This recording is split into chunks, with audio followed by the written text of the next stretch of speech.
Welcome back to WNY News Now. In an effort to help our furry friends find a forever home, we're partnered with the Chautauqua County Humane Society for our Pet of the Week segment. Joining us live in studio today to talk more about this week's featured furry friend is Brian Papalea. Hello, Brian. Thank you so much for coming in. And he looks like he's ready to snuggle up on this chilly weekend coming our way. Hi, Justin. This is Spice. Spice is 6 months old, and yes, he is definitely comfortable, although he's curious. He is a great possibility for a family. When I see him, I think of a family with younger kids where they can grow up together, and then the kids can learn the signs of how to read the cat, because cats definitely have their limits, even little guys like this, when it comes to being, overstimulation and stuff like that. So now, though, at this age, they're more tolerant. So I think he would be really happy in a home with young kids. That's great, and I know that when you talk about kittens, it is important to have a positive experience with any cat, but sometimes they do develop that personality, and in many cases, I'd imagine if they have a bad experience, it can lead to not a great outcome. When talking to families, what are some of the things that you try to tell them and try to tell kids to treat our friend Spice right? I think so much of it goes down to things like body language. If you pet them and after a while they'll shake their back a little bit, or they'll, if it gets farther than that, they might give you a little swat or a little nip.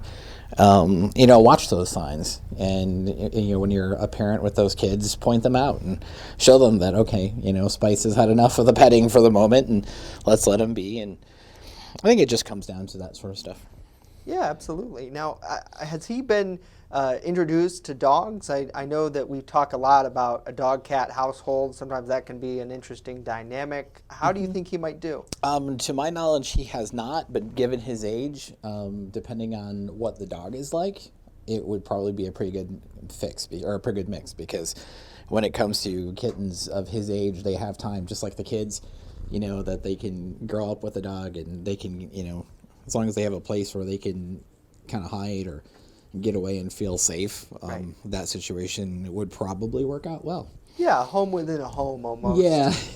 And just looking at him now, I mean, he seems like such a sweet dude. He's just ready to hang out. CHQHumane.org is the place to go to learn more about Spice and even to be able to see him in person. Do you know if he's going to have any outings in the future? He may be at the mall tomorrow. We will have an adoption day at the mall from noon to 4 tomorrow, and I believe he's on the list to go. If he's not, the shelter will be open from 11 to 3 for cat adoptions, so anybody interested can stop down and meet him there as well.